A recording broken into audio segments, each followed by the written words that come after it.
वेद विद्या में शूद्र के अनधिकार का कथन। वेदांत दर्शन पहला अध्याय तीसरा पाद 34वां सूत्र। उन हंसों के मुख से अपना अनादर सुनकर इस राजा जानश्रुति के मन में शोक उत्पन्न हुआ। तदनंतर जिनकी अपेक्षा अपनी तुच्छता सुनकर शोक हुआ था, उन रैक मुनि के पास वे ब्रह्म विद्या प्राप्ति के लिए दौड़ा गया। इस कारण उस रैक ने उसे शूद्र कहकर पुकारा, क्योंकि इससे रैक मुनि की सर्वज्ञता सूचित होती है। व्याख्या। इस प्रकरण में रैक ने राजा जानश्रुति को जो शूद्र कहकर संबोधित किया, इसका यह अभिप्राय नहीं है कि वह जात से शूद्र था, अपितु वे शोक से व्याकुल होकर दौड़ा आया था, इसलिए उसे शूद्र कहा। यही बात उस प्रकरण की समालोचना से सिद्ध होती है। छांदोग्य उपनिषद में यह प्रकरण इस प्रकार है। राजा जानश्रुति श्रद्धा पूर्वक बहुत दान देने वाला था। वह अतिथियों के भोजन के लिए बहुत अधिक अन्न तैयार करा कर रखता था। उनके ठहरने के लिए उसने बहुत सी विश्रामशालाएं भी बनवा रखी थी। एक दिन की बात है, राजा जानश्रुति रात के समय अपने महल की छत पर बैठा था। उसी समय उसके ऊपर से आकाश में कुछ हंस उड़ते हुए जा रहे थे। उनमें से एक हंस ने दूसरे को पुकार कर कहा, अरे सावधान, इस राजा जानश्रुति का महान तेज आकाश में फैला हुआ है, कहीं भूल से उसका स्पर्श ना कर लेना, नहीं तो वह तुझे भस्म कर देगा।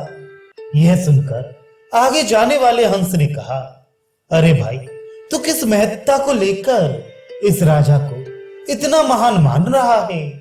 क्या तू इसको गाड़ी वाले रैको के समान समझता है? इस पर पीछे वाले हंस ने इस प्रकार पूछा कि रैको कैसा है? अगले हंस ने उत्तर दिया, ये सारी प्रजा जो कुछ भी शुभ कर्म करती है, वह सब उस रैको को प्राप्त होता है, तथा जिस तत्व को रैको जानता है, उसे जो कोई भी जान ले, उसके भी ऐसी ही महिमा हो जाती है।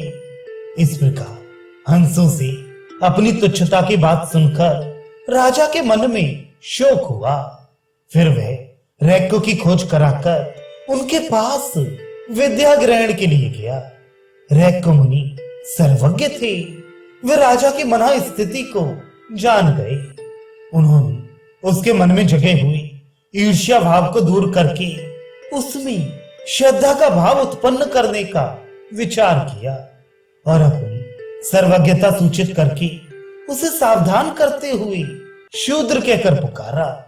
यह जानते हुए भी कि जानश्रुति क्षत्रिय है, रैको ने उसे शूद्र इसलिए कहा कि वह शोक के वशीभूत होकर दौड़ा आया था। अतः इससे यह सिद्ध नहीं होता कि वेद विद्या में शूद्र का अधिकार है। राजा जानश्रुति का क्षत्रिय होना कैसे सिद्ध होता है, इस जिज्ञासा पर कहते हैं 35वां सूत्र। जानश्रुति का क्षत्रिय होना प्रकरण में आए हुए लक्षण से जाना जाता है। इससे तथा बाद में कहे हुए चैत्र रथ के संबंध से जो क्षत्रियत्व सूचक चिन्ह या प्रमाण प्राप्त होता है, उससे भी उसका क्षत्रिय होना ज्ञात होता है। व्याख्या। उक्त प्रकरण में जानश्रुति को श्रद्धा पूर्वक बहुत दान देने वाला और अतिथियों के लिए ही तैयार कराकर रखी हुई रसोई से प्रतिदिन उनका सत्कार कराने वाला बताया गया है। उसके राजोचित ऐश्वर्य का भी वर्णन है। साथ ही यह भी कहा गया है कि राजा की कन्या को रैको ने पत्नी रूप में ग्रहण किया। इन सब बातों से यह सिद्ध होता है कि वह शूद्र नहीं क्षत्रिय था। इसलिए यही सिद्ध होता है कि वेद विद्या में जाति शूद्र का अधिकार नहीं है। इसके सिवा इस प्रसंग के अंतिम भाग में रैको ने वायु तथा प्राण को सबका भक्षण करने वाला कहकर उन दोनों की स्तुति के लिए एक आख्यायिका उपस्थित किए है। उसमें ऐसा कहा है कि शौनक और अभिप्रतारी चैत्ररथ इन दोनों को जब भोजन परोसा जा रहा था उस समय एक ब्रह्मचारी ने भिक्षा मांगी इत्यादि। इस आख्यायिका में राजा जानश्रुति के यहाँ शौनक और चैत्ररथ को भोजन परोसे जाने की बात कही गई है। इससे जानश्रुति का क्षत्रिय होना सिद्ध होता है, क्योंकि शौनक ब्राह्मण और चैत्ररथ क्षत्रिय थे। वे शूद्र के यहाँ भोजन नहीं कर सकते थे। अतः यही सिद्ध होता है कि जाति शूद्र का वेद विद्या में अधिकार नहीं है। उपर्युक्त बात की सिद्धि के लिए ही दूसरा हेतु प्रस्तुत करते हैं। 36वां सूत्र श्रुति में वेद विद्या ग्रहण करने के लिए पहले उपनयन आदि संस्कारों का होना आवश्यक बताया गया है। इसलिए तथा शूद्र के लिए उन संस्कारों का अभाव कहा गया है। इसलिए भी जाति शूद्र का वेद विद्या में अधिकार नहीं है।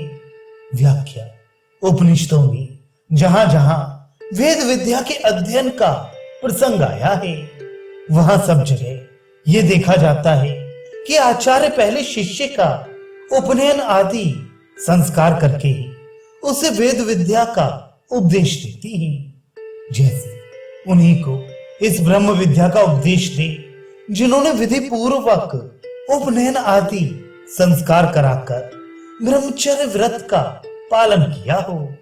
तेरा उपनयन संस्कार करूंगा, उसका उपनयन संस्कार किया इत्यादि। इस प्रकार वेद विद्या के अध्ययन में उपनयन आदि संस्कारों का होना परम आवश्यक माना गया है तथा शूद्रों के लिए उन संस्कारों का विधान नहीं किया है।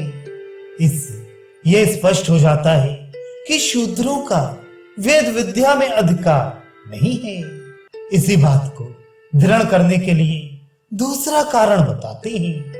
37वां सूत्र शिष्य में शूद्रत्व का अभाव निश्चय करने के लिए आचार्य की प्रवृत्ति पाई जाती है। इससे भी यही सिद्ध होता है कि वेदाध्ययन में शूद्र का अधिकार नहीं है। व्याख्या जानश्रुति तथा रैको की कथा के बाद ही सत्यकाम जाबाल का प्रसंग इस प्रकार आया है। जबाला के पुत्र सत्यकाम ने गौतम नामक आचार्य की शरण में जाकर कहा, भगवान मैं ब्रह्मचर्य पालन पूर्वक आपकी सेवा में रहने के लिए उपस्थित हुआ हूं। तब गौतम ने उसकी जाति का निश्चय करने के लिए पूछा, तेरा गोत्र क्या है? इस पर उसने स्पष्ट शब्दों में कहा, मैं अपना गोत्र नहीं जानता। मैंने अपनी माता से गोत्र पूछा था। उसने कहा कि मुझे गोत्र नहीं मालूम है। मेरा नाम जबाला है और तेरा नाम सत्यकाम है। इसलिए मैं तो इतना ही कह सकता हूं कि मैं जबाला का पुत्र सत्यकाम हूं। तब गुरु ने कहा, इतना स्पष्ट और सत्य भाषण ब्राह्मण ही कर सकता है, दूसरा कोई नहीं। इस प्रकार सत्य भाषण रूप हेतु से ये निश्चय करके कि सत्यकाम ब्राह्मण है, शूद्र नहीं है, उसे आचार्य गौतम ने समुदा लाने का आदेश दिया और उसका उपनयन संस्कार कर दिया। इस तरह इस प्रकरण में आचार्य द्वारा पहले यह निश्चय कर लिया गया कि सत्यकाम शूद्र नहीं ब्राह्मण है। फिर उसका उपनयन संस्कार करके उसे विद्याध्ययन का अधिकार प्रदान किया गया। इससे यही सिद्ध होता है कि शूद्र का वेद विद्या में अधिकार नहीं है। अब प्रमाण द्वारा शूद्र के वेद विद्या में अधिकार का निषेध करते हैं। 38वां सूत्र शूद्र के लिए वेदों के श्रवण, अध्ययन तथा अर्थ ज्ञान का भी निषेध किया गया है। इससे तथा स्मृति प्रमाण से भी यही सिद्ध होता है कि वेद विद्या में शूद्र का अधिकार नहीं है। व्याख्या। श्रुति में शूद्र के लिए वेद के श्रवण, अध्ययन तथा अर्थ ज्ञान का भी निषेध किया गया है। जैसे जो शूद्र है वे शमशान के तुल्य है, अतः शूद्र के समीप वेदाध्ययन नहीं करना चाहिए। इसके द्वारा शूद्र के वेद श्रवण का निषेध सूचित होता है। जब सुनने तक का निषेध है तब अध्ययन और अर्थ ज्ञान का निषेध स्वतः सिद्ध हो जाता है। इससे तथा स्मृति के वचन से भी यही सिद्ध होता है कि शूद्र को वेदाध्ययन का अधिकार नहीं है। इस विषय में पराशर स्मृति का वचन इस प्रकार है कि वेद के अक्षरों का अर्थ समझने के लिए विचार करने पर शूद्र तत्काल पतित हो जाता है। मनु स्मृति में भी कहा है कि शूद्र को वेद विद्या का ज्ञान नहीं देना चाहिए। इसी प्रकार अन्य स्मृतियों में भी जगह जगह शूद्र के लिए वेद के श्रवण, अध्ययन तथा अर्थ ज्ञान का निषेध किया गया है। इससे यही मानना चाहिए कि वेद विद्या में शूद्र का अधिकार नहीं है। इतिहास में जो विदुर आदि शूद्र जातीय सत्पुरुषों को ज्ञान प्राप्त होने की बात पाई जाती है, उसका भाव यूं समझना चाहिए कि इतिहास पुराणों को सुनने और पढ़ने में चारों वर्णों का समान रूप से अधिकार है। इतिहास पुराणों के द्वारा शूद्र भी परमात्म तत्व का ज्ञान प्राप्त कर सकता है। इस प्रकार उसे भी भक्ति एवं ज्ञान का फल प्राप्त हो सकता है। फल प्राप्ति में कोई विरोध नहीं है, क्योंकि भगवान की भक्ति द्वारा परम गति प्राप्त करने में मनुष्य मात्र का अधिकार है। यहाँ तक कि प्रकरण में प्रसंगवश प्राप्त हुए अधिकार विषयक वर्णन को पूरा करके यह सिद्धांत स्थिर किया कि ब्रह्म विद्या में देव आदि का अधिकार है और शूद्र का अधिकार नहीं है। अब इस विषय को यही समाप्त करके पुनः पूर्वोक्त अंगुष्ठ मात्र पुरुष के स्वरूप पर विचार किया जाता है, जो अगले प्रकरण में आरंभ करेंगे।